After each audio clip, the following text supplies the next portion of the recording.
Hello and welcome to the third video in our plywood mangrove fish tank series. In today's video we're going to be painting the inside of the tank as well as waterproofing everything. So picking up right where we left off in the last video, you want to make sure that the inside of your tank is completely clean and clear of any dust or debris that might have accumulated during the construction process. Once we are happy that everything was clean, we put down 2 layers of white primer over the entire inside of the tank in order to give the final coat of paint a much nicer finish compared to painting directly on the wood.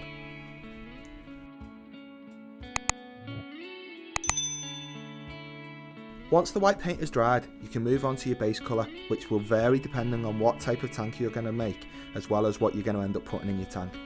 We started with the royal blue as our chosen colour, and then covered all of the visible surfaces with it.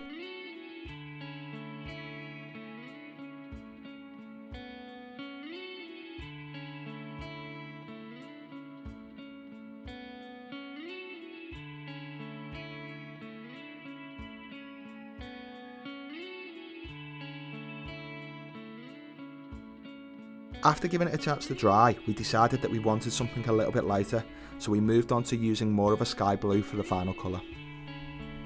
You could go along the path of painting a fully detailed background for your tank, or using a printed image and putting it on similar to wallpaper, as we're going to be covering it all with clear waterproofing solution. We chose to keep ours nice and simple for this build. When we were happy with the paint on the inside of the tank, we moved on to waterproofing all of the exterior pieces of the tank using our favourite resin from Tomps.com. We used the resin on all of the surfaces that could possibly come into contact with water when the tank is in use or when adding or removing fish. One good coat of resin is enough to waterproof the exterior, as it isn't being added for strength purposes. Just make sure to get it right in all the corners so that you aren't leaving any holes for the water to get into.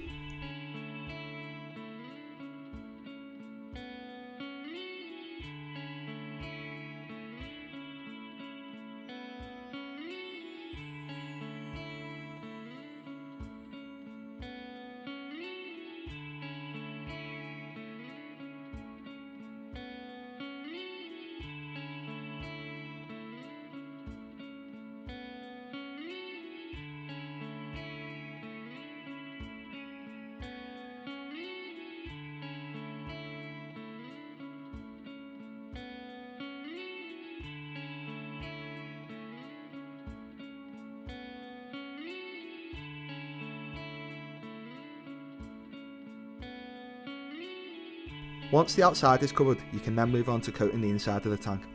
We chose to go with clear pond armour to waterproof and seal the inside of our tank, as it gives a great finish and is completely safe to use on aquariums.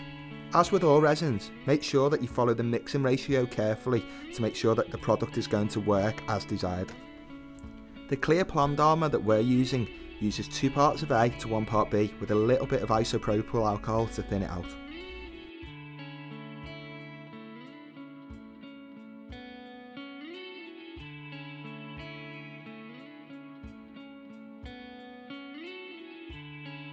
Measure out part A in 1 cup and then measure out part B in a separate cup and then add the alcohol to part B.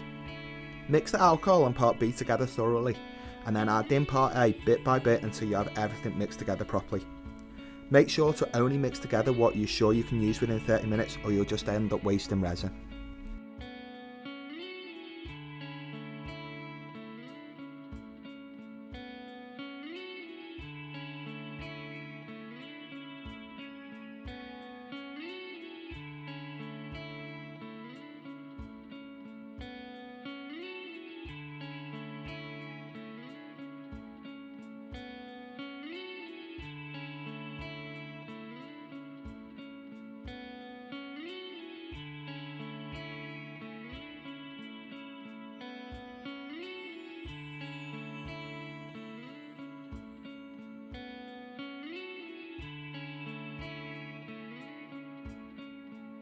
Using a paint roller, cover all of the inside of your tank with the pond armour, making sure to get it right into the corners.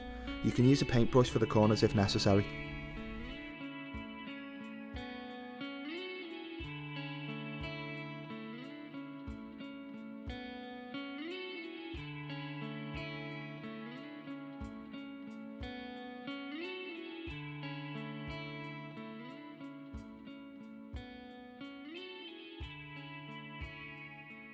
Once the first coat has been applied and you've left enough time for it to cure, use a sanding block or similar along all of the corner seams, as we're going to be reinforcing them with some strips of fiberglass.